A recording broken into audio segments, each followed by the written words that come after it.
And now, the adventures of Superman. Following his spectacular victory over the wrecks of Bolomar, Superman, in his guise of the mild-mannered reporter Clark Kent, returned to the Daily Planet, where he received a startling surprise. In his office, he found a square-set, square-faced man with a heavy mustache waiting for him, a black derby hat and a rolled umbrella across his knees. As Kent entered, the stranger arose. Stretching out his hand, he inquired, Mr. Kent? Yes? Mr. Clark Kent? That's right. Who are you? I'm happy to make your acquaintance, Superman. What? I said I'm happy to make your acquaintance, Superman. I've come a long way for the pleasure of meeting you. But Now, my dear chap, no need to be alarmed. Your secret's quite safe with me, for the time being, at least. Oh, wait a minute. There must be some mistake. No, sir. No mistake at all. But you called me Superman. Come, you're not denying it, are you? I don't quite understand this. Just who are you? My card, sir. Thank you. Mr. Herbert Calkins, St. John's Wood, London, Southwest. Exactly. And now, sir... Wait a minute, you're... Yes? Why, Go on. Mm-hmm. You were about to read the printing under the inked-out line in the corner. Oh, how could I do that? Whatever was printed there is hidden by a heavy line of ink. You think fast, Mr. Kent. What do you mean? I mean that as Superman, you have X-ray vision. You can easily see what's covered by the ink. Oh, well, no hard feelings. I should have known you'd be clever enough to escape that little trap. Look here, Mr. Calkins. This little joke has gone far enough. I don't know what you're here for, but I'm really quite busy, so if you'll state your business... Why, may I suggest we talk over dinner? What? I happen to know quite an excellent cafe near here, the food's capital, and there's no beastly hubbub. We can talk undisturbed. Well, thank you, but can't we talk right here? I don't want to seem rude, but I'm really quite busy. I promise that you'll find what I have to say more interesting and far more important than any routine matters here. Mr. Kent?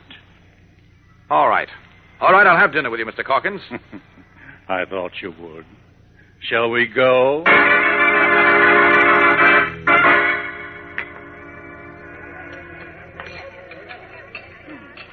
Capital dinner, eh? What? Yes, very good. Cigar with your coffee? No, thanks. I never smoke. No drink? No, I never drink either.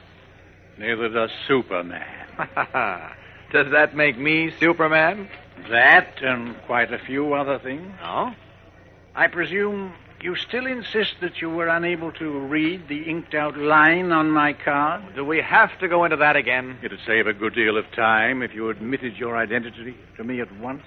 But since you won't, I'll tell you, quite unnecessarily, I'm sure, that the inked-out line read Scotland Yard. Oh, yes, of course. You're the famous Scotland Yard detective, the fellow they call the Super Sleuth over there. Oh, I was with Scotland Yard for 30 years. Of course. Until the day the war ended. Then I decided my country could spare me and I could devote all my time to you, Mr. Kent. To me? Yes. You see, I was becoming quite bored. Most cases, difficult as they appeared at first, were rather easily solved. Some of them took more time and patience than others, that's all. But in the end, they all came out alike because practically all criminals, clever as they think themselves, make one little mistake. With me, it became merely a process of ferreting out that little mistake, then getting my man. I see, but... I'm coming to that. Well, what does it all have to do with me? I'm not a criminal. I'm coming to it. As I say, I became bored at Scotland Yard. I wanted a mystery that would really test my mettle. Well... now I found it. From what you said before, I gather this mystery has something to do with me. It has everything to do with you, sir. You see, I decided long ago that Superman must have a double identity. Oh? My research, and very careful research it was, sir, led me to the inescapable conclusion that Superman and Clark Kent are one and the same person. Me, Superman. Oh, you're very flattering, Mr. Calkins. Not at all. You see, my research showed that the Metropolis Daily Planet alone had some contact, official or unofficial, with Superman. Well, couldn't that be coincidence? Yes, it could be coincidence, but I was convinced it wasn't. And that made sense, too, you know. Superman devotes his great powers to the cause of tolerance and justice. Where could he be in a better position to discover where he was needed than on a great newspaper? But I still don't see how that... Quiet, old chap. There's somebody coming over Where? here. Oh, the waiter. Just as well be careful. More coffee, gentlemen. I'll have a little. Yes, sir. You, sir? No, none for me, thanks. Thank you, my man. That'll be all. Very well. Now, Mr. Kent, to continue. I really don't think it's necessary, Mr. Calkins. You mean you're willing to admit you're Superman? Nothing of the sort. Frankly, the whole thing is too... Well, it's too outlandish to waste more time on. But look here now. I've got to get back to the office. We're putting out an extra edition on the Bolomar affair. So if you'll excuse me, Mr. Now, Calkins... wait, please. I notice your story on that little affair scooped the whole world. Well, I was just lucky, I guess. Oh, don't be so modest. Isn't it because you were right on the scene as Superman? Now, look, Mr. Calkins, I'm Come not... now, gonna Mr. Kent. I told you I had the goods on you, as you American chaps say.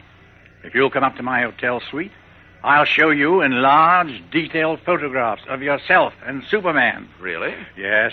I'll show you plaster models made from those photographs, showing your identical measurements between the eyes, the identical lines of the nose and ears and mouth. Well. I'll show you a cast of Superman's footprint, the only one in existence. I'd like to see that stuff, Mr. Calkins. I'm sure I'd find it very interesting. Believe me, you would. And amusing. But some other time, perhaps. Right now, I have work to do. Take my word for it, you're wasting your time. Forget it. I've never wasted my time before, Mr. Kent. I'm so certain I'm right that I came all the way over here from England to prove it. Oh? And how do you propose to do that? I've arranged a little test for you. A test? You mean you want me to jump off the insurance building observation tower, for instance, to see if I bounce? Oh, no. Nothing like that. This is a very simple test. It won't take more than a few seconds, and it'll prove without doubt that you are or are not Superman. What say? Are you game? Well, look, as I told you before, Mr. Calkins, I consider this a waste of time. And since I'm very busy, I'm afraid I must... I knew I was right. What? I must be, since you're afraid to make the test. Oh, I'm not afraid at all, but I don't think... It appears that you are, Mr. Kent. And that satisfies me. I told you that if you cooperated with me, I would respect your secret as long as possible. But I'm not... since you refuse, I consider myself at liberty to publish a report of my findings in book form. Book? A leading British publisher who has a large branch here in Metropolis is very eager to publish my book. Wait a minute, you can't do that. You then can't. submit to my little test. Now, look, I haven't time, and besides there... I assure you it'll take only a few seconds. And since you say you must get back to your office, we can make the test there. Oh, but it's too silly. Now, look here, old chap. I'll make a bargain with you. A bargain? Yes. Submit to my little test. If you're not Superman, as you would have me believe, you have nothing to fear. But if you are Superman, well, I'll agree not to publish my book for at least 5 years. How does that strike you? What is the test? I can't tell you until we are ready to make it. And you want to make this test in my office? Righto. Well, what do you say? All right, Mr. Calkins. I agree. Come to my office. Hold out your hand, please, Mr. Kent. What for? Superman has impenetrable skin.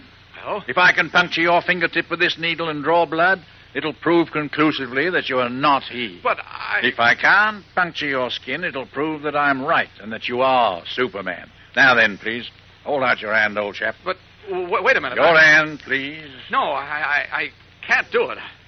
Very well, then. Your refusal to make the test releases me from my promise. Now I shall go ahead and publish my book, revealing your double identity to the whole world. Just a minute, Mr. Calkins. You don't understand. You see, Well, some people can't stand the sight of blood, you know. Not even a tiny drop of it. And Do you expect me to believe you can't? Well, I hate to admit it, but quite a few folks around here will tell you that I'm not very brave. In fact, one of my best friends calls me a mollycoddle. You're putting on a good show, but there's no use. Oh, there you are, Clark. Lois, what a break. Listen, the chief wants to see you at once. Oh, I'm sorry. I didn't know you were busy. Oh, no, that's all right, Lois. Matter of fact, you're just the person I want to see. Miss Lane, allow me to present Mr. Herbert Calkins, late of Scotland Yard. Delighted, Miss Lane. How do you... Did you say Herbert Calkins? The famous detective? That's right. Well, Look, golly. Lois, I know you'll be glad to talk with Mr. Calkins a moment while I see what the chief wants. Now, look here. There's nothing I'd like better. I followed all of your cases, Mr. Calkins, and there's one in particular that I'd love to ask you about. The case of the London witch doctor. Good. You two have a nice chat. I'll be right back. Now, into Lois's office. Should be a pin on her desk somewhere. Oh, yes, here's one. Now a match. Let's see. Oh, good. Here's one. What a spot I'm in. This Calkins is a smart potato, and he's got me cornered. With a little luck, I might be able to fool him. Yeah, I guess the flames made this pen sterile. Now for a quick visit to Mr. White's office. Now, look, Kent, about this Baltimore story. Whatever you want, Chief, consider it done. Now, let's shake on it, huh? I want to shake your hand to seal the bargain. What is this? Let go of my hand, Kent. What in thunder's come over you? Ouch! What the... Well, what's the matter, Chief? You cut my finger. What? Stabbed it or something. Look, what kind of a gag is this? Say, there is a drop of blood on your little finger. Yeah, I guess I must have a rough edge on one of my fingernails. Here, wait a minute. I'll... Oh, let go. No, let go. no, hold steady. I'll just brush it off. There we are. You better get some antiseptic on it right away. Oh, nonsense. Can't even see the scratch. Oh, just the same, I Will wouldn't you take stop any... acting like an idiot? I said you can't even see the scratch. Now listen, Kent. I want to Look, fool I'll be complete- back in just a moment, Chief. I've got to get rid of a visitor. Well, first. hurry up. I will. Oh, thanks very much Thanks. For what? for your contribution.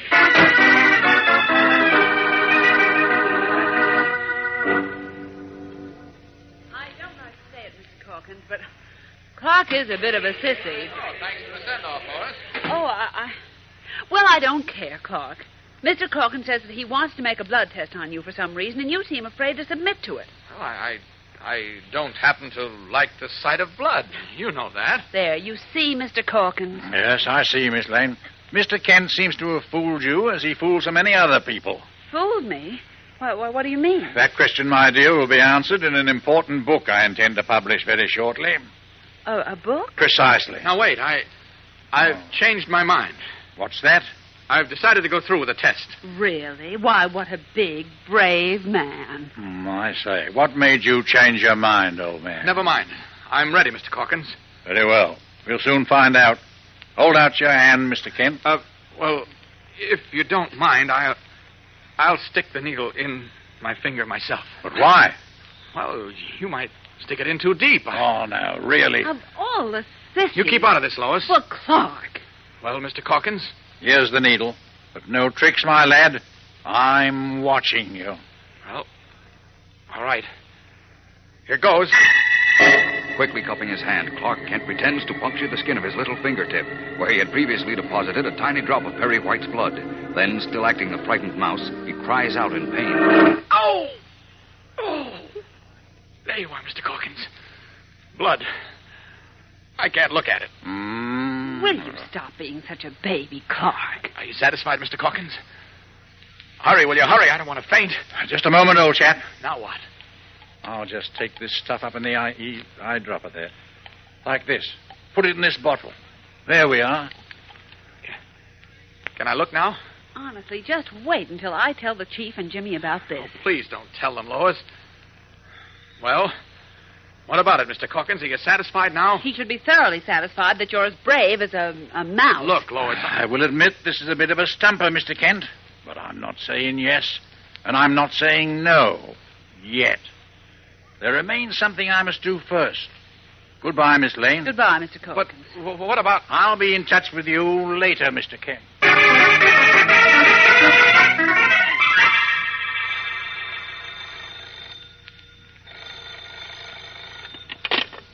Hello, Lois Lane speaking. Are you there, Miss Lane?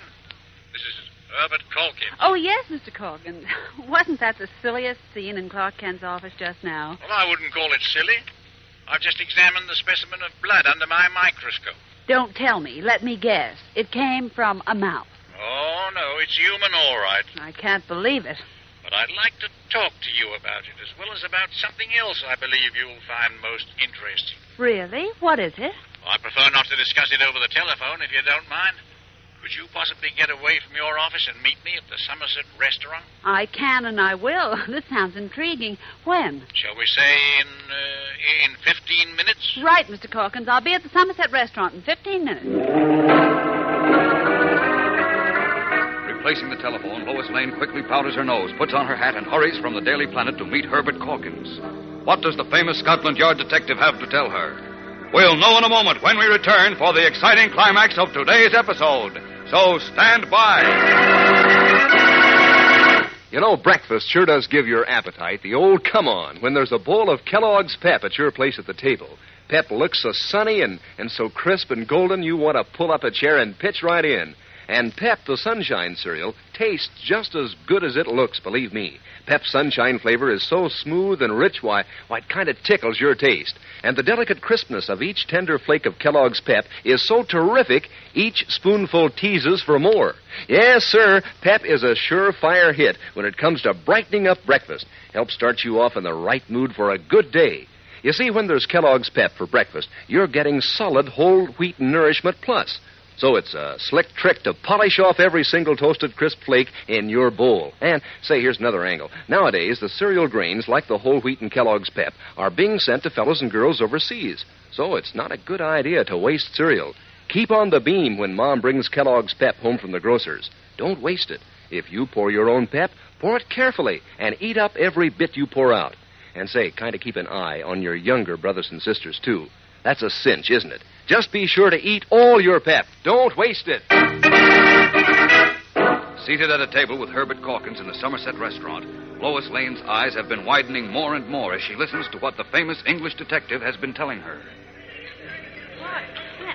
Superman? Oh, I can't believe it, Mr. Calkins. If you'll forgive my saying so, Miss Lane, I've never been wrong yet. I've worked for years on this case.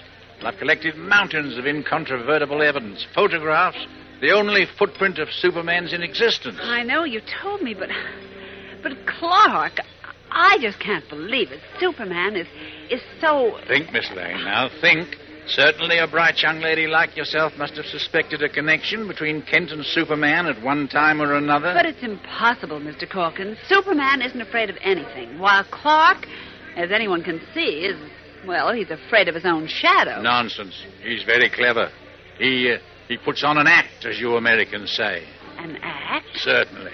The more unlike Superman you think him, the less likely you are to suspect his real identity, you see? Yes, I see what you mean, but... Oh, wait a minute. You're wrong. Superman has impenetrable skin. If Clark were he wouldn't have been able to puncture his finger. I don't believe he did. Well, how can that be when you saw him I do it? saw him appear to prick his finger, and I saw the drop of blood. I'm convinced, however, that he tricked me. Why, how could he? I don't know how, but I'm certain he tricked me in one way or another. However, I mean to make sure, by Jove. Well, how? Goodness gracious, I'm all excited, Mr. Calkins. I've evolved another test, which our friend, clever as he is, won't be able to get out of. It'll prove, definitely, whether he is or is not Superman. But in this, I'll need your help, Miss Lane. Me? Yes. Will you help me? Oh, will I? And how? Why, if what you say is true, it'll be the biggest story of the year, of the century. And what a laugh I'll have on Clark. You tell me your plan, Mr. Calkins. Righto. With your cooperation, I can't fail. And by tomorrow night, Superman will be revealed as Clark Kent. Now, this is what I wish you to do.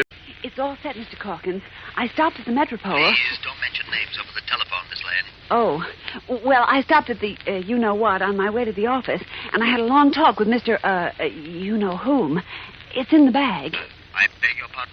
I mean, he said he'd cooperate with us. Oh, I say that's capital. By this evening, then, we shall have conclusive proof to confirm my claims. And I'll have the scoop of the century. I still can't make myself believe it, but... Oh, here he comes now. I'll have to hang up. Righto. We'll meet at 5, then. Check. And thank you very much for calling, Mrs. Papopoulos. Good morning, Clark. Morning, Lois. Morning. Who's Mrs. Papopoulos? Mrs. Who? Mrs. Papopoulos had a very masculine voice. Really? Yes. And how would you know that, Clark? How? Oh, why... You came into the office when I was hanging up. You couldn't possibly have heard Mrs.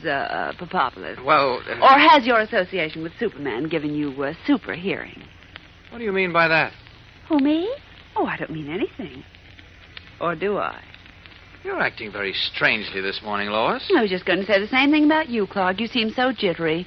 Is anything wrong? Wrong? Yes, wrong. No, of course not. Oh. Everything's fine. Look, Mr. Calkins didn't happen to call up for me, did he? How would I know? Why don't you ask the switchboard operator? I did. Did She said no. But I thought since you met Mr. Calkins yesterday, he might have left a message with you. Oh, I don't seem to remember any. You don't? Mm-mm. All right, thanks. I'll see you later, Lois. Would you like to leave a message in case Mr. Calkins does call while you're out? No, thanks. I expect to be in my office all day. Mm-hmm. He does seem worried. Can it be that Mr. Calkins is right? That Clark is Superman? I can hardly wait until this evening to find out. Say, Mr. Kent, have you seen Miss Lane this morning? Well, yes, Jim. Why? Well, did she seem kind of, goofy to you? Goofy. Yeah, wacky, giddy. I think the heat's got her. What makes you say that? Well, she's been making the dopiest remarks all morning. About you. About me? Uh-huh. Well, like just before, when I asked her if she'd seen you, she said, oh, maybe he's up at the North Pole, cooling off. Oh, she was probably just kidding, Jim. Maybe, but before you got in this morning, her typewriter went on the blink. I called up the repair people for her, and they said they couldn't get another machine down for a couple of hours because the truck had already gone out. You know what she said to me then? Oh, what? She said, too bad Clark isn't here. He could bring me that typewriter in 2 seconds. What? That's what she said. And I said, who do you think Mr. Kent is, Superman? Uh-huh. What did she say then? Well, she just gave out with a silly little laugh. I tell you, the heat's got her, Mr. Kent. Yes, or Mr. Calkins. Mr. who? A mutual friend. They must have had a talk about me, and I don't like this, Jim. You don't like what? Our British friend is dangerous enough alone. Too dangerous. Now with Lois to help him. Help who? What British friend? What are you talking about? I think a brief leave of absence is indicated. Hey, has the heat got you, too? Could be, Jim. The heat's on me, plenty. And I hate to run away, but I'll see you later, Jim.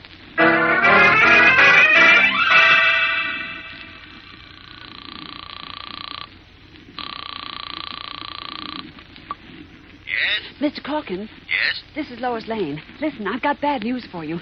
Clark Kent is going away. Really? I see. Where's he going? I don't know, but he just talked Mr. White into giving him a vacation. He said he needed a rest. Oh, you can't let him go, Miss Lane. How can I stop him? Find a way. You're a bright young woman. Well, that's an easy thing to say, but I don't know. There must be a way, by Jove. Something about the newspaper, perhaps. A story. Oh, wait a minute. I just thought of something that should work. Good girl. I've got to rush before he gets away. I'll call you back later. Bye.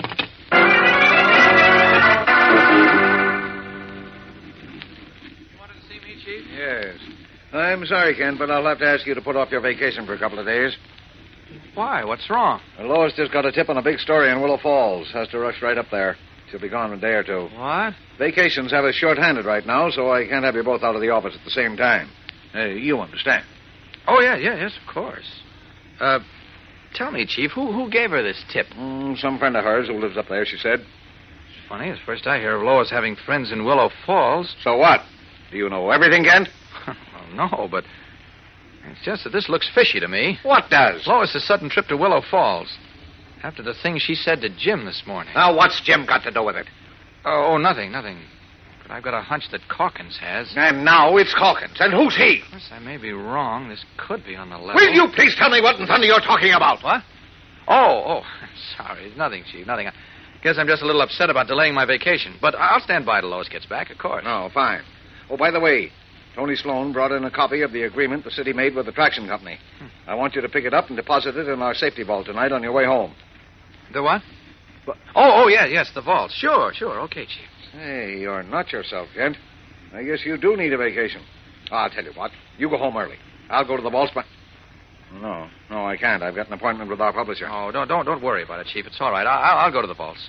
See you tomorrow.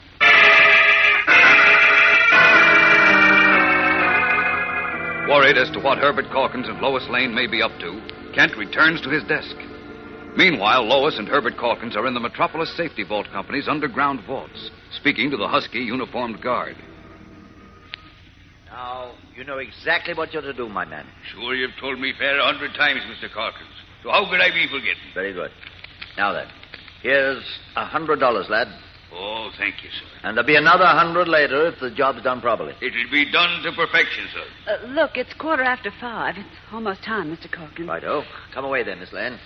We'll be in the guard room at the end of the hall there, Murphy. Come to us as soon as it's done. That I will, sir. Now, Miss Lane, in a short time you'll see Clark Kent reveal himself as Superman. Eagerly, Lois Lane accompanies Herbert Calkins to the guard's room at the end of the line of vaults. What is the ex-Scotland Yard's detective's plan to reveal Clark Kent's identity as Superman? We'll know in a moment when we return for the exciting climax of today's episode. So stand by. Now I'll flash you the latest rave in the breakfast department. It's this week's Pep Dish of the Week, a Pep Double Scoop. And confidentially, it's something you wouldn't want to miss for anything. On account of, it's terrific. Sure, just listen to how to make it. You pour your serving of Kellogg's Pep, the Sunshine cereal, into your bowl. Scoop out a little hollow on each side and fill in with juicy red raspberries. Add milk and sugar and pitch right into your Pep Double Scoop. And will your spoon scoop up some smooth eating?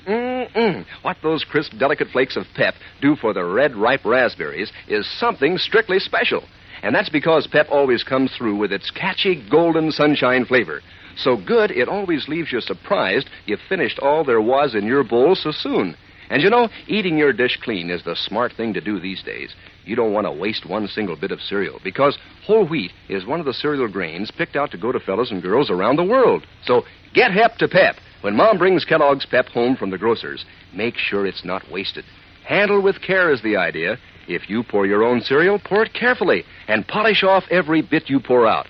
Just remember, eat all your Pep. Don't waste it. Unaware that he is walking into a trap, Clark Kent has arrived at the Metropolis Safety Vault Company, carrying a briefcase containing important Daily Planet documents. Escorted by Mike Murphy, the guard, he is now approaching the Planet Vault, the huge round steel door of which stands open. I don't think if we ask any help to carry in that briefcase, will you now, Mr. Kent? Hardly, Murphy. I'll just leave it in here. And you'll be staying in there with it. Mr. Calkins, Miss Lane. What happened, Murphy? He's in there. He is? He is. Yes. Sure, and I caught him neat as a fox in a trap, I did. You did? He just walked into the vault and bingo. I slammed the door, turned the dials, and there he'll stay until morning when the time clock opens the vault Until door. dawn? Until morning? Why, he'll smother to death. Don't worry, Miss Lane. Here, Murphy. But, Mr. Calkins... Here's the other 100 I promised you. Oh, thank you, sir. Now, no one else will be coming into the vaults tonight, will they? No, sir. I'll be closing up right now. I'll see you later. Very good. But, Mr. Calkins, Murphy said the vault can't be opened until morning. Clark will smother. You promised me he wouldn't be in any danger. He won't be. The vault will be opened in 2 hours by the emergency squad. Oh. Unless Superman opens it before then. You mean if Clark is Superman? Exactly. If he gets out of that vault before we let him out, we'll know he's Superman. Since no other human being can break through 6 feet of solid steel. Heavens, no. But suppose he doesn't choose to break out. Then we won't know any more than we do now. Oh, yes, we will. No normal man, strong as he is, can retain consciousness in that airtight vault longer than 2 hours. Oh? So if Kent is still in the vault when it's opened but is not overcome, we'll know he's Superman. Suppose he pretends to be overcome. I'd arrange for a doctor to be here to make sure. Either way, Miss Lane, we win. At the end of 2 hours, we'll know for certain whether Kent is or is not Superman. And I'm wagering he... Kent is very clever, Miss Lane, but this is one trap from which he can't escape without revealing his true identity. You sound very confident, Mr. Calkins. That I am, by Jove. The door and walls of the vault are solid steel, 3 feet thick. Now, the only person in the world who can break out is Superman. So, if Kent isn't there when the vault is open, we'll know the truth. Wait a minute. I just thought of something. If Clark isn't Superman... Yes? Well, he is a bit of a sissy, Mr. Calkins. Really? Oh, yes. He'll get panicky locked up in there without any air. I just know he will. And if anything happens to Clark, I'll never forgive myself. Now, really, Miss Lane, you mustn't take on so. Ken's fooled you very neatly, you know.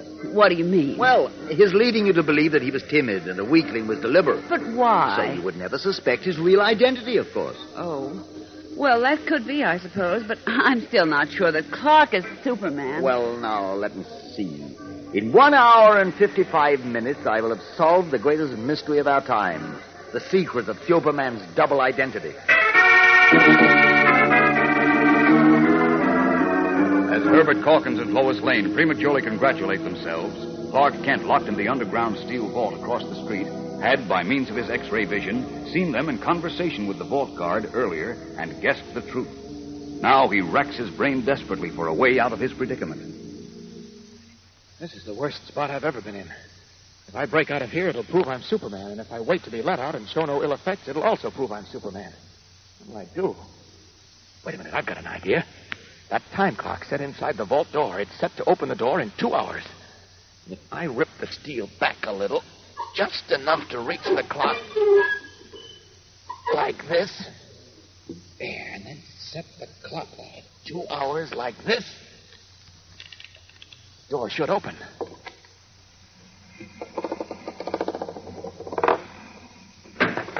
Good, it's open.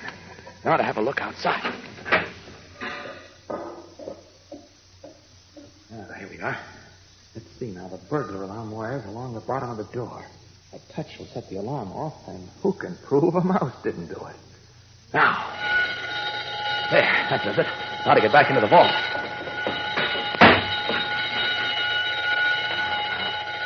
Set the time clock back 2 hours again. There. And now bend this steel plate back over the clock. Like that. Now, all I have to do is wait for the emergency squad. You're a smart potato, Mr. Calkins, a very smart potato. But I think I've outsmarted you once again.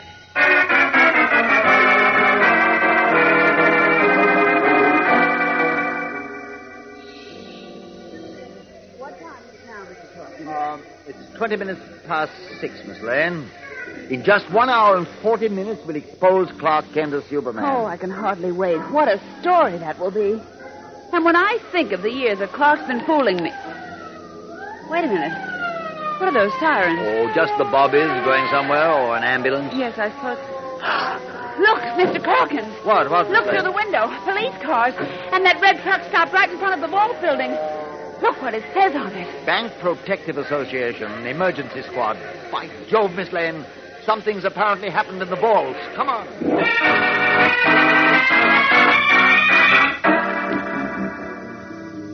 Easy now, mister. Everything's okay. Just take another whiff of these spirits of ammonia and you'll feel fine. The vault. I was locked in. Sure, but just for a few minutes. You're okay now. I couldn't breathe. Clark, are you all right? Lois, a terrible thing happened. I got locked I in. know. Are you all right now? I don't know. He'll be okay in a few minutes. I gotta go check this alarm.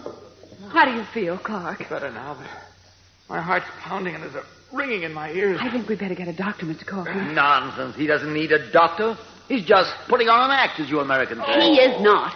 You can see how he's fighting for breath. Rubbish. He's pulling your leg, Miss Lane. Yes, and mine too, by Jove. What do you mean? I mean, he's tricked me again. How he did it, I don't know, but he did right enough. That's ridiculous. How do you feel now, Clark? Oh, I feel terrible. I'm sure you do. That was a frightful experience. I thought I was going to smother her. Yes, Oh, of course come you did. now, Jeb. That's pure utter rot. Now, you look here, Mr. Calkins. You've caused enough trouble. I was a fool to listen to you, and I don't intend to listen to you anymore.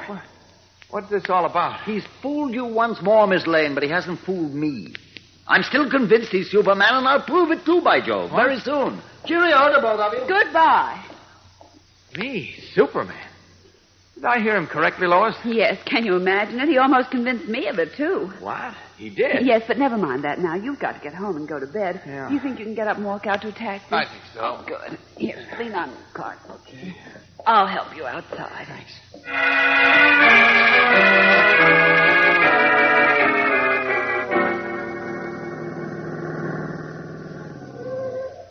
Here's your house, Clark. Can you manage alone now? I think so, Lois. I feel much better now. I'm so glad, Clark.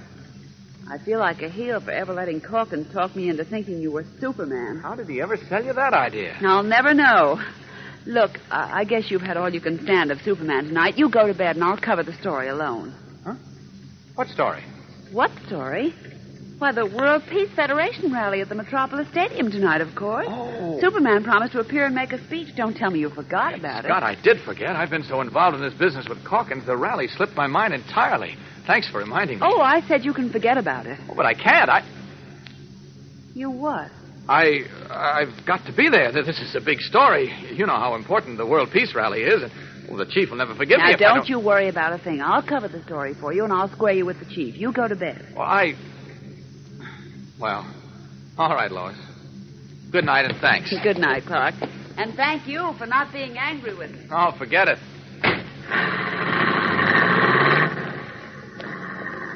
Is that a lucky break? Lois reminding me I promised to address the World Peace Federation rally tonight as Superman. Been so worried about that bulldog Calkins, I forgot all about it. Well, I'll just go up to my apartment a moment, and I'll shoot over to the stadium. What? Great Scott! You again! Entering the small lobby of his apartment building, Clark Kent suddenly stops short, his body going rigid. Whom has he seen? We'll know in a moment when we return for the exciting climax of today's episode.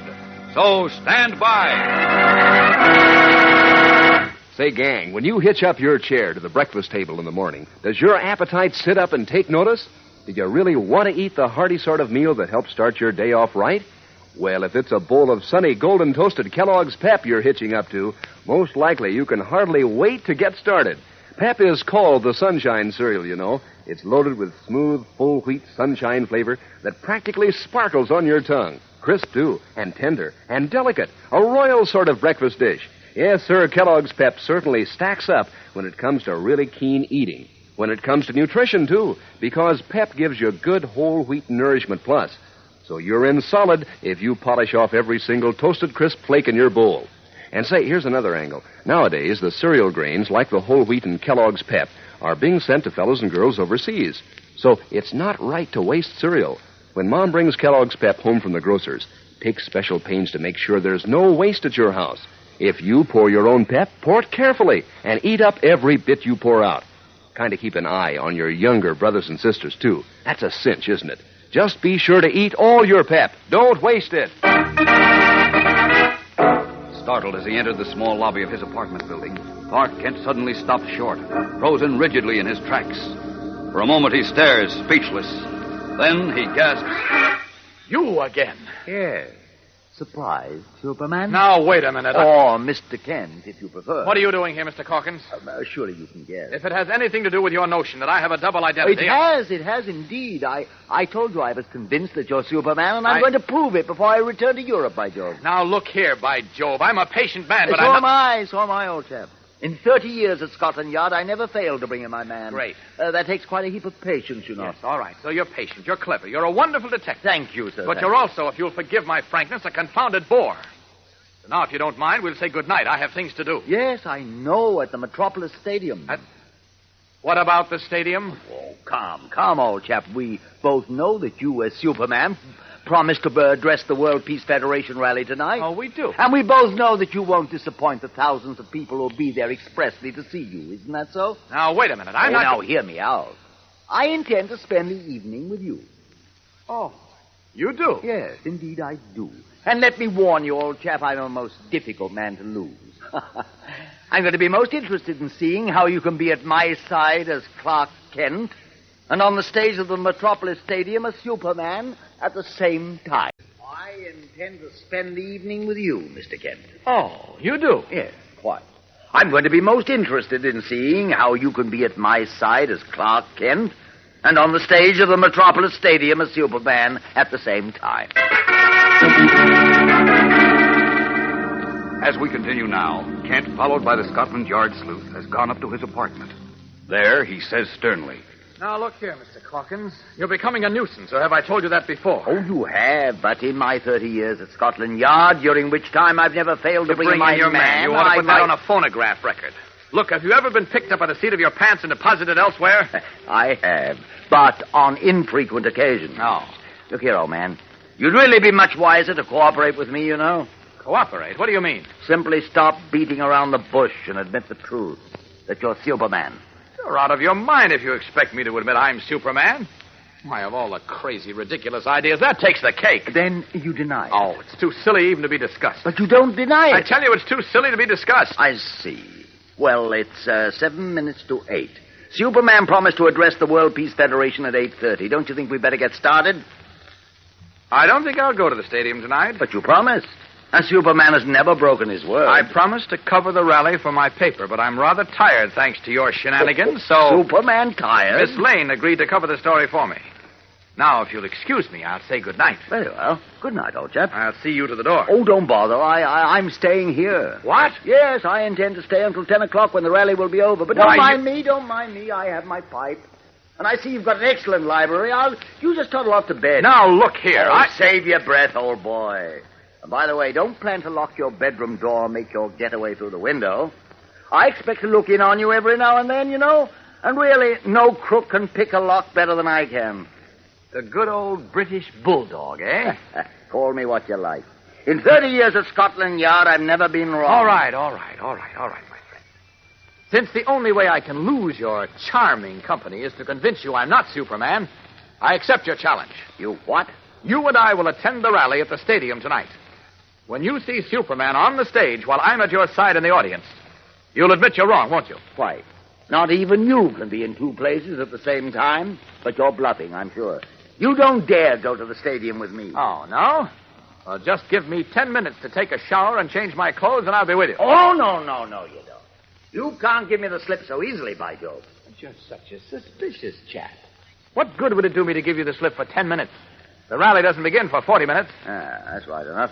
And this apartment's on the 6th floor, and there's no fire escape outside, so you can't give me the slip unless you are Superman. Right.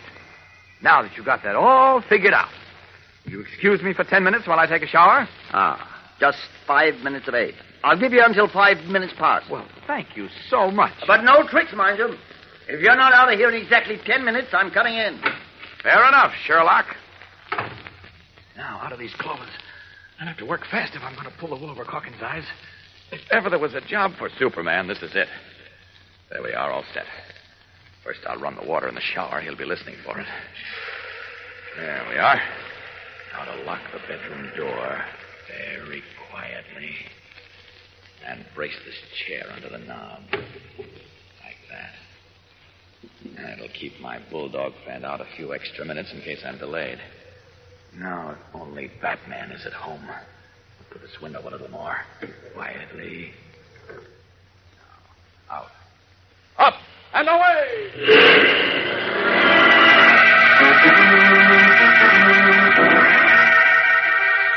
Leaping into the night sky, Superman rockets across the park to the handsome house where Bruce Wayne, who is really the famous Batman, lives with Robin, his young companion. Fortunately, Wayne, the only person to whom Superman has confided his double identity, is at home. And swiftly, the Man of Steel tells his story.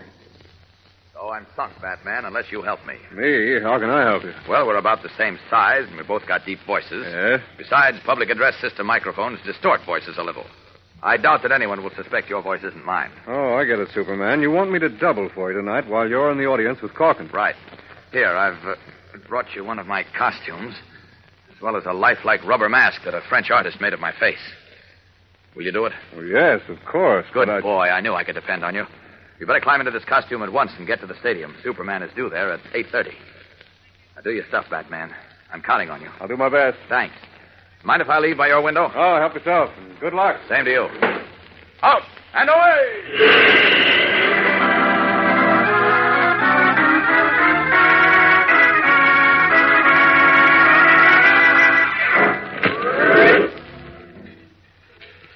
Back home in 10 minutes flat.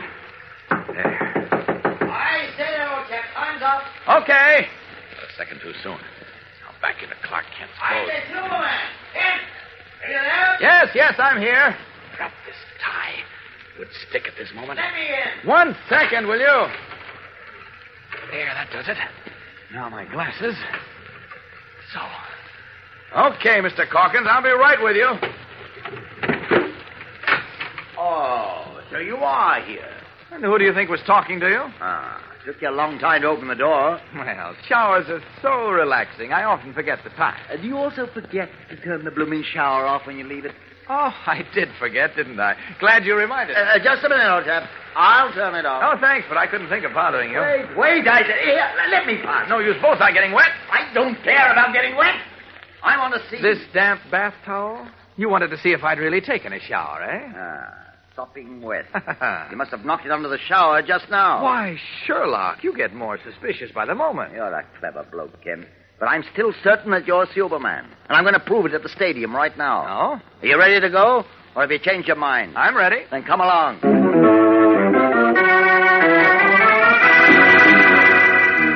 His square face more like a bulldog's than ever. Herbert Calkins takes Clark Kent's arm and walks with him from the apartment. Will Kent and Batman's ruse fool the gimlet-eyed detective? We'll know more in a moment when we return for the exciting climax of today's episode. So stand by. Most anyone who's tried it knows Kellogg's Pep sure is the berries. But just wait till you try a Pep Double Scoop. That's this week's Pep Dish of the Week. You'll not only say it's the berries, but you can say that again, because it teams up Pep, the Sunshine cereal, and juicy red raspberries. Here's how. You pour your serving of Pep into your bowl and scoop out a hollow on each side and scoop in the raspberries. Add milk and sugar, and you're all set with your Pep Double Scoop. As keen a breakfast bowl as ever bowled you over, because those crisp, tender flakes of Kellogg's Pep always come through with their smacking, good, golden toasted flavor. So catchy, so sunny tasting that you feel like smiling right back at every luscious spoonful. Pep is called the Sunshine cereal, you know. Yes, it's right on the sunbeam. Keeps your spoon busy till your bowl is clean empty, which is always a smart idea, because Pep is good for you. And nowadays, it's specially smart, because the cereal grains have been picked out to give good nourishment to fellows and girls overseas. So, gang, get hep to Kellogg's Pep. When Mom brings Pep home from the grocer's, make sure it's not wasted. If you pour your own Pep, pour it carefully and eat up every bit you pour out. Pass the word along to the rest of your family, too. Remember, eat all your Pep. Don't waste it. Clark Kent and Detective Herbert Calkins have just arrived in Metropolis Stadium, where thousands of people are gathered for a rally of the World Peace Federation. As Kent and Calkins find seats in the crowded grandstand, Batman, wearing the blue costume and red cape of Superman and the lifelike rubber mask of his face, speaks into a microphone on the illuminated stage below. The way to preserve peace is to establish mutual trust and understanding among all the nations of the world, and to let nothing disrupt that peace and understanding.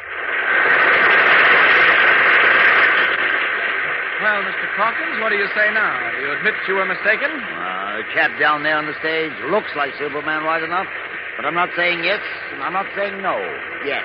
For heaven's sake, what does it take to convince you? I repeat, let nothing change your mind. Lend all your support to the World Peace Federation. It is truly the only way to secure the blessings of peace for yourselves and your children. Well, Mr. Calkins, satisfied now? No, not by a long sight, I'm not. Why, what do you mean? I mean there's something rotten in Denmark, Mr. Kent. I've a notion I know what it is. I don't understand. You'll understand right enough. Fake! Fake! That bloke isn't Superman. Wait, Mr. Calkins, stop. He's no more Superman than I am. Look, if he says he is, tell him to fly and prove it. Look, if you don't sit down, Calkins... Make him prove he's Superman. Ask him to prove it by flying around the stadium. Now what'll I do? Well, Mr. Kent, what have you got to say now? What do you mean, Mr. Calkins? You and that bloke on the stage who's dressed up as Superman put up a trick on me, that's what. What? He's no more Superman than I am. You're out of your mind. Oh, don't give me that guff, my lad. If he's Superman, why doesn't he prove it and fly? I don't know. Maybe he can't fly. That's why. But I tell you... He can't because he's not Superman, and you know it. Because you're Superman. Now, look here. I'm not going to... I knew it all the time, and now this has proved. Wait a minute, will you? Let's hear this. No, I've had enough. I've got what... Wait a minute. Ladies and gentlemen, your attention, please. Now, look here, Kent. I don't care what Quiet, that please, bloke... Mr. Calkins. Ladies and gentlemen, permit me to call your attention to the fact that our good friend Superman was kind enough to give up some of his valuable time for an appearance here tonight. Not to present a performance of his prowess, with which we are all familiar, but to speak to us on behalf of world peace. That's not what... However, since there are some skeptics among you who insist that he prove his identity, we may be able to persuade him to demonstrate his ability to fly through the air. Great Scott, what a spot I'm in now. In the meantime, you will be entertained by the music of Hugo Golden and his orchestra. Well, Kent? calls for desperate measures. I say, Ken, what do you propose to do? You just wait and see what happens. Now, I'm afraid this is where you... Ken, sit down. Huh? Sit down before you... Ken, look out! Teetering for a moment on the edge of his seat, Clark Kent appeared to lose his balance, falling to the row of seats below. Then, gathering momentum, he continued to roll downward from tier to tier in the tightly packed stadium until, reaching the bottom row, he sweeps a large group of men into a harmless but tangled mass of arms and legs. Dexterously, he wriggles swiftly free, and in the ensuing pandemonium slips onto the stage to a small dressing room, where Batman, still wearing the costume and mask of Superman, is nervously trying to figure his way out of the predicament. Okay, I'll take over now, Batman. Oh, Ken, thank heaven you're come. You can say that again. I almost didn't. Yes, but what are you going to do? Go out there, give them an exhibition. As Superman. Yes, but what about Corkin? Don't worry about him. I've arranged it so he thinks he knows exactly where I am. I hope. Holy smokes. You duck backstage and hide there until I've finished and disappeared. A minute later, come out and take your bow and go on with your speech. You get that? Right. Okay. So long, and keep your fingers crossed. Leaving Batman in the dressing room, Superman strides swiftly to the stage. Then, without waiting for an announcement, he takes off. Up, and away!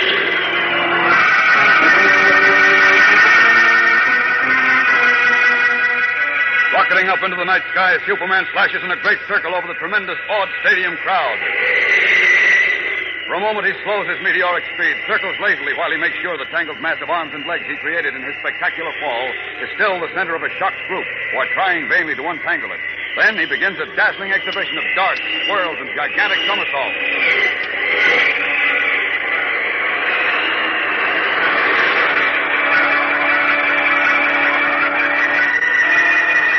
Finally, as a great roar of approval fairly rocks the stadium, he puts on a burst of speed faster than the human eye can follow and practically disappears from sight. A split second later, Superman ducks onto the stage from behind. Then, quickly changing once more to his guise and garb of Clark Kent, he rumples his hair and disarranges his clothes. And as the disguised Batman walks on stage to be greeted by a tremendous ovation, Kent slips unnoticed into the tangle of men who are just beginning to become untangled. Get off my head, please. Are you there? Yes, help me up. Hey, give the guy a hand. Yeah, help him up. Don't worry about him. He's all right, I'm sure. Oh, what happened? Come, old man. You know full well what happened. Oh, my head, my arms, my legs. I ache all over. Still putting on an act, eh, what? I don't know what you... Very clever of you, by Jove. Very clever indeed. Gentlemen, What do you mean, Mr. Corkin? your attention, please. Maybe you are telling the truth. What? Now that Superman has successfully demonstrated that he is Superman, he will continue his address on the subject of world peace. Come on, let's get out of here. I want to talk to you. Okay. I'll talk in a cab on the way back to town.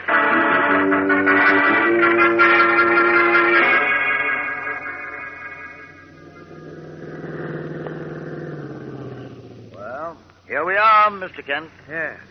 Now, before you leave, Mr. Corkins, let me get this straight. You're finally and definitely, once and for all, convinced that I, Clark Kent, am not Superman? Righto. Well.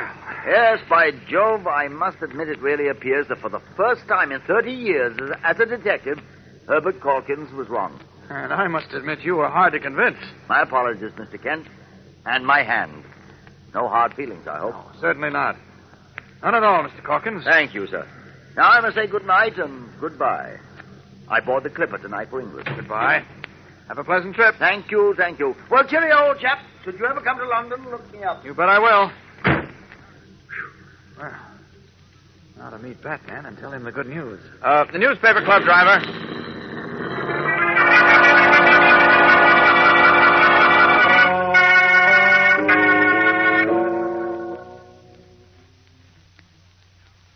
And when Corkins found me at the bottom of that heap and then saw you as Superman on the stage a minute after my flying exhibition, well, he decided to call it quits. He's really convinced you're not Superman, huh?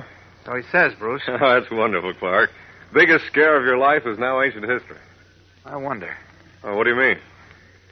Now, somehow I'm not quite sure he is convinced, but I don't know why. Oh, come, Clark. You've let this fella give you the jitters. Oh, he's clever, Bruce.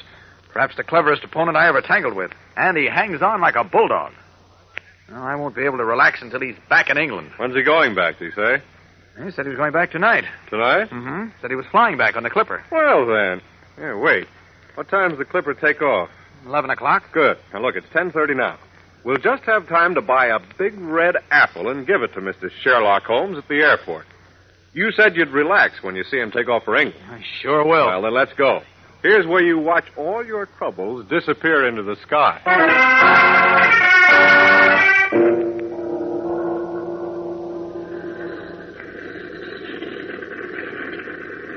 Passengers stepping into the clipper now.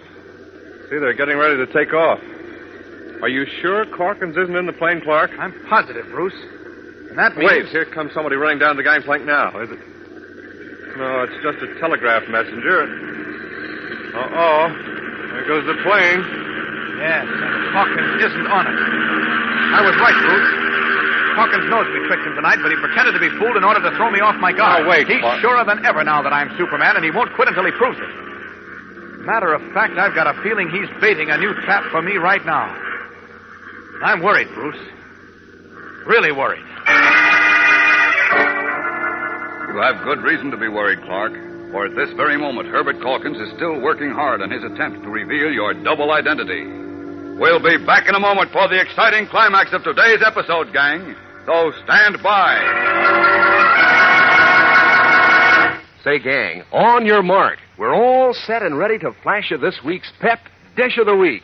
It's a blueberry bullseye. And it sure is bang-up breakfast news. Here's how you set your sights for this tasty target. Pour your regular serving of Kellogg's Pep, the Sunshine cereal, into your bowl. Heap a mound of juicy, fresh blueberries smack in the middle. Add cool milk and sugar. And then just make like you're Dead-Eye Dick. Only take your bead on this blueberry bullseye. Is it a dish? Yes, Kellogg's Pep sure does things for those blueberries. That golden sunshine flavor pushes right into the lead when it comes to tickling your taste. Each delicate flake is so crisp and golden and toasty that, well, a dish of Kellogg's Pep is solid in the old groovaroo. And Pep is good for you, too. Sure, gives you whole wheat nourishment plus. You see, Pep is made from whole wheat, one of the cereal grains that have been picked out to send to fellows and girls all over the world. So if you're sharp, you make it a point to eat every last spoonful of Pep in your bowl, because you wouldn't want to waste cereal, particularly now. So when Mom brings Kellogg's Pep home from the grocer's, make yourself a committee of one to help guard against waste. If you pour your own Pep, pour it carefully and eat up every bit you pour out. Cut the rest of your family in on the idea, too. Remember, eat all your Pep. Don't waste it. Worried by Herbert Calkins' failure to return to England, Clark Kent and Bruce Wayne, who was really the famous Batman, have returned to Kent's apartment building. As we join them now in the corridor outside Kent's door, Kent is about to insert his key into the lock when suddenly he stops and grows rigid. Great Scott. What's the matter, Clark? Calkins. He's in there. Where? In my apartment. Bruce, I'm done for. Oh, what do you mean? There's something in my apartment that will reveal my true identity beyond any doubt. And Calkins is reaching for it right now. Scott, I'm sunk, Bruce. What do you mean, Clark? There's something in my apartment that will reveal my double identity beyond any question. And Calkins is reaching for it right now. Oh, great Lucifer. Got to stop him. Oh, what are you rattling the doorknob for? Quiet. Open the door and we'll stop him fast Keep enough. your voice down. Ah, that worked. He's coming out of the bedroom. Now he's stopping to listen. I don't get this. What is... Shh, don't let him hear you. He was just about to press the trick panel release. What trick panel? In my bedroom wall, there's a tiny closet behind it where I keep an extra Superman costume and a letter addressed to Perry White to be opened in the event of my death. It tells all of... Wait a minute. Going back into the bedroom now. Probably decided to whoever tried the door has gone on. Well, what are we waiting for? Open the door and stop him before he finds that secret closet. Oh, no, not yet. I've got to think. Are you out of your mind, Clark? If he finds your costume in the letter, he'll know you're Superman. Yes, I know, but We've got to grab him and heave him out of there before he does find him. No, Bruce, no. You mean you're just going to give up? Oh, of course not. I can't be half as useful to humanity if my double identity is revealed. You know that. Sure, then what are we... I've got to convince Calkins once and for all that he's mistaken. Make him believe I'm not Superman. And I think this is my opportunity. Well, how do you figure that? He's found them. What? No, he's trying the panel below the trick one. Clark, don't do that to me. Sorry. Now, look, Bruce, I've got a plan. It's a pretty desperate one, but it just might work if you'll help me. Oh, you know I will. Thanks. There's no time to explain now, but here's what I want you to do. Keep Calkins in the apartment, in the living room, though, for 30 minutes. I'll keep him there. Count on that. Swell. But remember, you've got to do it cleverly. No rough stuff. Oh, what if he puts up a fight? Talk him out of it. Tell him you're a friend from out of town who's spending the night here or something like that. Anything to keep him from being too suspicious. Check. Then what happens? At the end of 30 minutes, get out and leave him there. I get it. What are you going to be doing meanwhile? Uh-oh. He's got his hand on the trick panel. Here's the key. Quick, get in there and stop him. Right. Remember, keep him out of the bedroom for 30 minutes, and then leave. Check.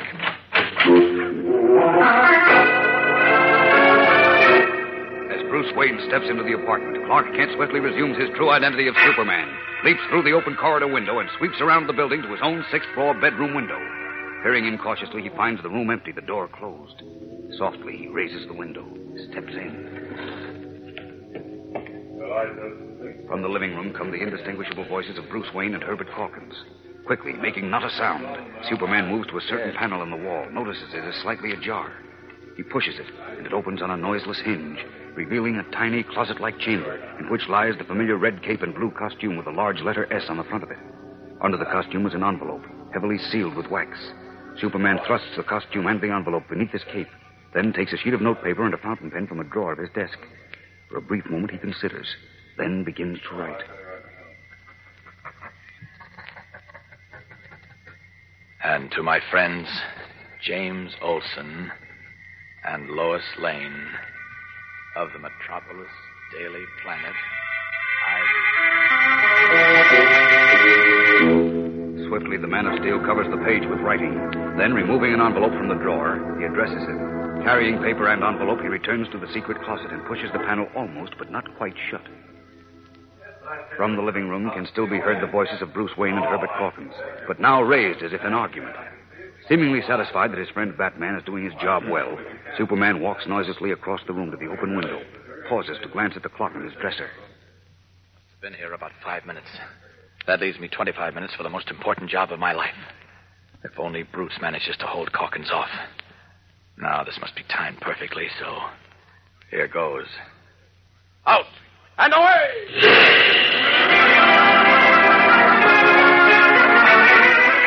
Leaping out into the night sky, Superman streaks upward like a rocket. Up, up, up he zooms, up toward the pale moon and the cold, distant stars, bound for only he knows where. Meanwhile, far below in his apartment, Bruce Wayne and Herbert Calkins, the square-set, square-faced Scotland Yard detective, regard each other warily. Well, frankly, Mr. Calkins, when I walked in and saw you in Clark's bedroom, I thought you were a burglar. Sorry to have given you a turn, Mr. Wayne. But since I've been in the States, Clark and I have become, well, practically inseparable. Even intimate friends, you might say. Yeah, so it seemed. When I saw him at the newspaper club earlier this evening, he didn't say anything about expecting you tonight. He didn't? No. Of course, he was in an awful hurry to catch that Albany train. In the rush, he may have forgotten to mention it. Kent went to Albany, you say? Oh, yeah. On a story.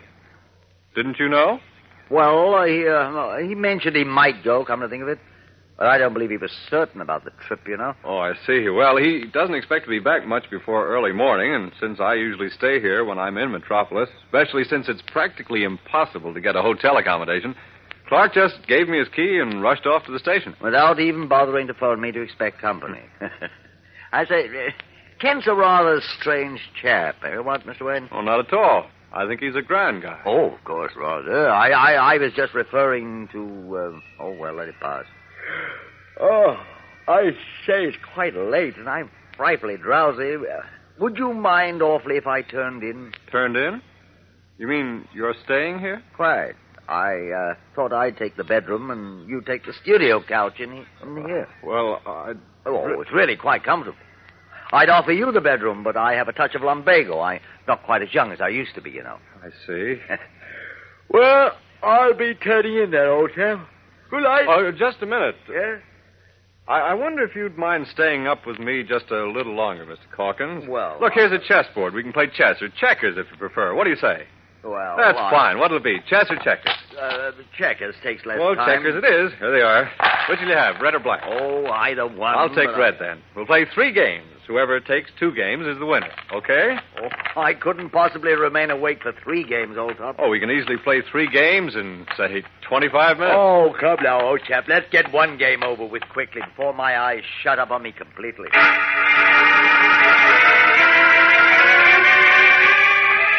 Desperately conscious that he must somehow keep the shrewd detective away from Superman's bedroom for almost 25 minutes, while the Man of Steel is away in his mysterious mission, Bruce Wayne begins a checker game with Herbert Calkins. We'll return in a moment for the tense climax of today's episode. So stand by. You know, you can't measure good eating with a yardstick, but for extra good eating at breakfast, Kellogg's Pep certainly measures up. Yes, sir. Pep the Sunshine cereal sure is on the beam when it comes to making breakfast a mighty slick treat. Has loads of keen, catchy flavor, for one thing. A rare flavor that signals go ahead to your appetite every time. Believe me, gang, the spoon that comes up filled with sunny, golden toasted Kellogg's Pep goes right back for more. In crispness, too, and delicate tenderness, Pep is terrific. Every tender, crisp flake practically melts in your mouth. Why, if you're hep to Kellogg's Pep, you're hep to a smooth dish that keeps you busy until you've eaten up every last bit in your bowl, which is always a good idea because Pep is good for you. But it's especially important nowadays when we're sending the cereal grains to fellows and girls overseas. So, gang, when Mom brings Kellogg's Pep home from the grocer's, make sure it's not wasted. If you pour your own Pep, pour it carefully and polish off every bit you pour out. Pass the word along to the rest of your family, too. Make it your habit to eat all your Pep. Don't waste it. Pretending to think deeply and taking a long time between moves, Bruce Wayne, who is actually Batman, is trying to make his checker game with Herbert Calkins last for 25 minutes to fulfill the time limit set by Superman for the execution of his mysterious mission. But after 10 minutes, the detective, feigning sleepiness, has become impatient. I say, Mr. Wayne, you're the slowest player I've ever seen. Yes, I am pretty slow, I guess. I like to think out my moves. Well, if we must finish the game, I'll need a spot of tea, by Jove. Oh, that's a good idea. I can go for some tea myself. Clark has all the makings here. I'll boil the water. If you don't mind, old chap, I'll attend to it. No offense, you know, but you Americans really don't understand how to brew tea properly. I'll be back directly.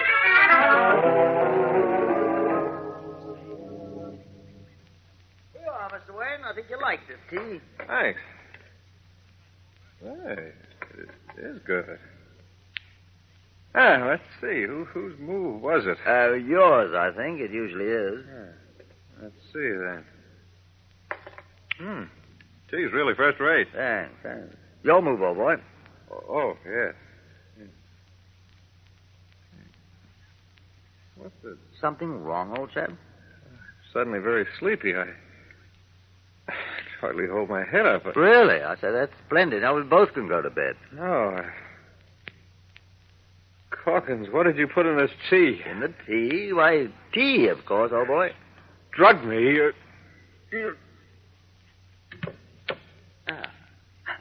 That takes care of you, my lad. Now to get back to that secret panel in the wall before Kent returns. I've an idea that in there's something most interesting. Kent grew tired of inventing ruse after ruse, realizing that the shrewd, doggedly tenacious Englishman might, perhaps accidentally, expose him at some time or other, especially when he discovered Calkins about to find a secret closet in his bedroom in which was indisputable evidence of his double identity. Kent decided on a once-and-for-all desperate gamble. Enlisting the aid of Bruce Wayne, who was really the famous Batman, he sent him into the apartment with orders to keep Calkins away from the secret closet. Then, as Superman, he streaked away on a secret mission. In a last-ditch attempt to keep Calkins out of Kent's bedroom, Wayne fast-talked the detective into playing a game of checkers, during which the Englishman brewed and served tea. Suddenly, Wayne's eyes grew heavy. His head drooped. And before losing consciousness, he gasped. Calkins, the tea. What did you put in this tea? Why, tea, of course, old boy. No, you drugged me. Oh, sorry, old man, but I had to do it, you know. Had an idea you were deliberately stalling me, and I must have a look at what's behind the secret panel in that bedroom before Kent returns. Pleasant dreams. While his friend Bruce Wayne has so valiantly but vainly been trying to keep Herbert Calkins occupied, Clark Kent, as Superman, has been literally streaking around the world, working faster than ever before in his career. Holding a sheet of paper and an envelope in his hand, he went rocketing first to the North Pole. Wow, it's cold. Bitter cold. Almost too cold even for me. But if my idea works on Calkins, it'll be well worth it. Well, I guess this paper and envelope have been exposed to the sub-zero temperature long enough. Now for a few minutes of the other extreme. Away!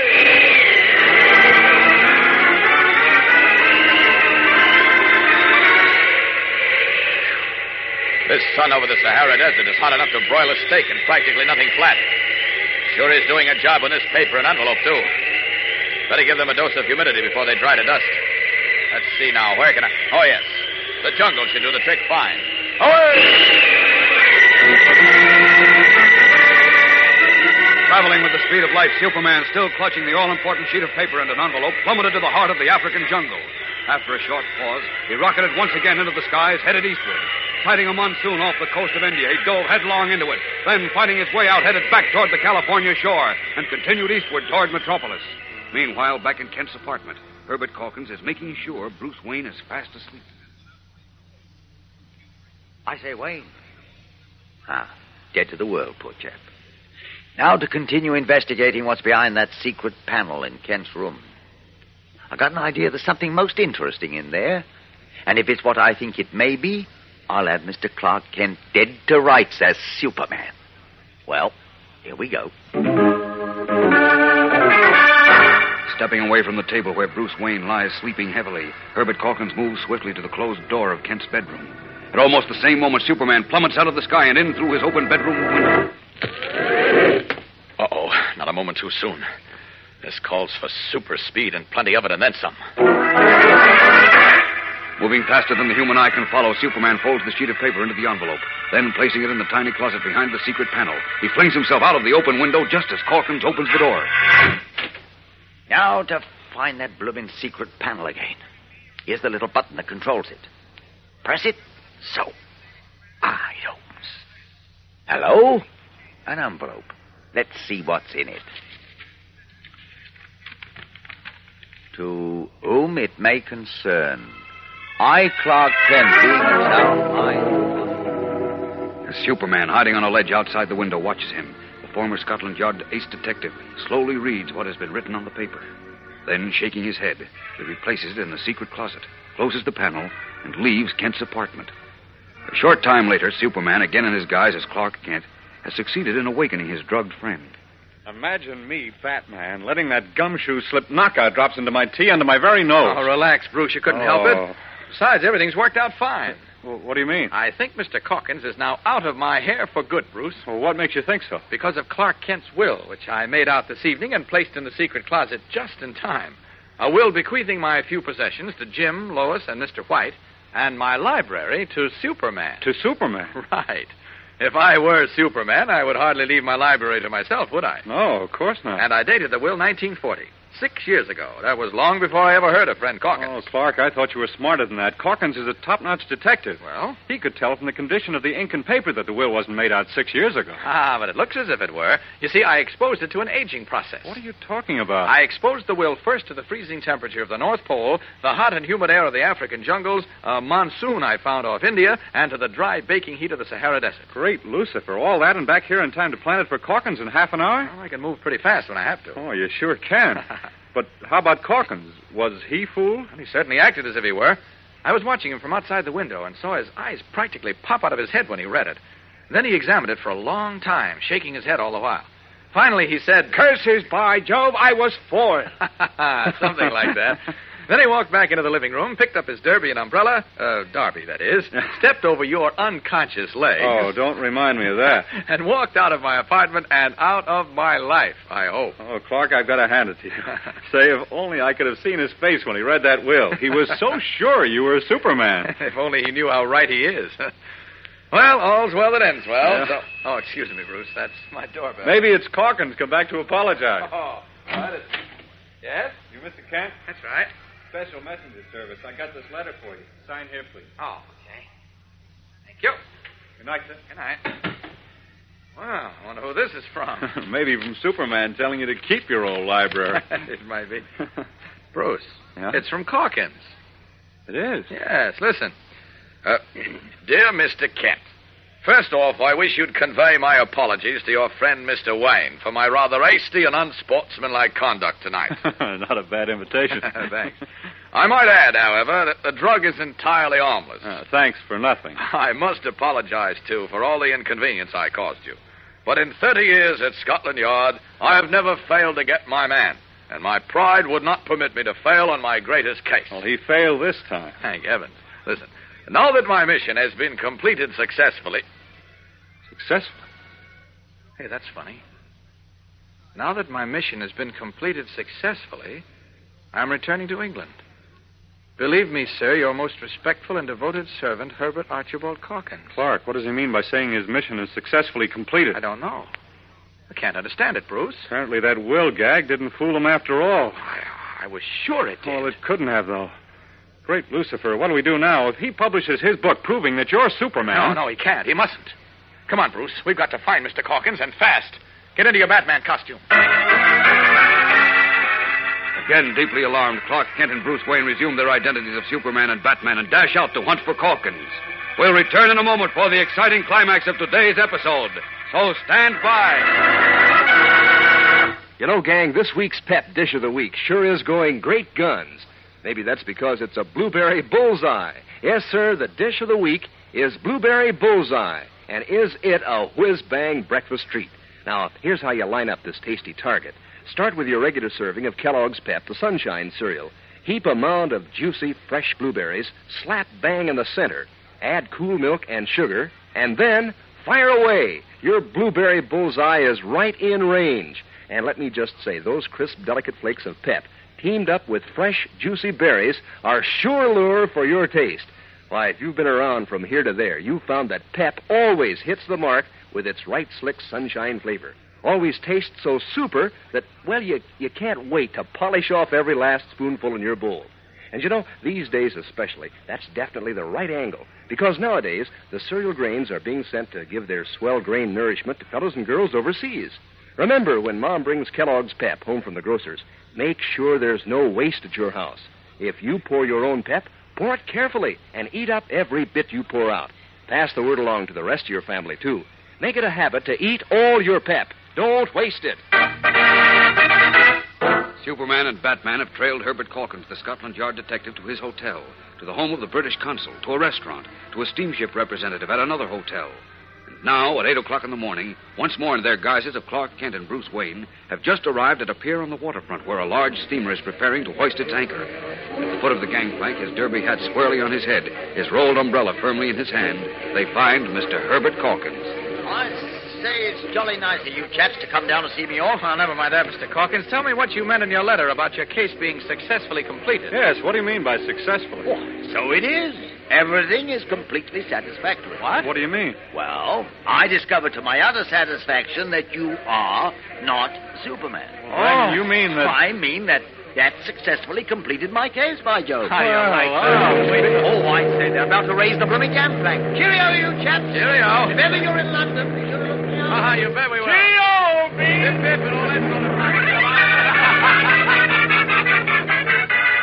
Roaring with relieved laughter, Clark Kent and Bruce Wayne wave glad farewell to Herbert Archibald Calkins, then walk off arm in arm, still laughing, to the nearest restaurant for breakfast. A short time later, still chuckling, Kent enters the strangely quiet city room of the Daily Planet, stopped short as Beanie Martin, the copy boy, rushes at him. Hi, Beanie. Where are you rushing to? Willikers, Mr. Kent, I've been looking all over for you. You've got to do something. What do you mean? What's wrong? We can't get in. The door's locked. Gee, Willikers, Mr. Kent. Can't get in where? What door? Mr. White's office. Holy smokes. Maybe he's being murdered or committing a murder or something. What? Yeah, we can't get in the office. You got to do something, Mr. Kent. You just gotta, and fast. Great Scott. Come on, Beanie. Startled, Clark Kent rushes across the long Daily Planet city room toward Editor Perry White's office, outside which the entire Daily Planet editorial staff is gathered fearfully. What is happening? Something of tremendous importance is taking place in Editor White's office. Something which will have a profound effect on Superman and his friends, and involve them in one of the most exciting adventures of their careers. So don't miss tomorrow's episode, gang, when we begin a brand new and thrilling Superman story, full of action, mystery, and suspense. Be sure to tune in tomorrow, same time, same station. And remember, for breakfast, it's Kellogg's Pep. For excitement, the adventures of Superman. Superman is a copyrighted feature appearing in Superman DC comic magazines and is brought to you Monday through Friday at the same time by Kellogg's Pep, the Sunshine cereal.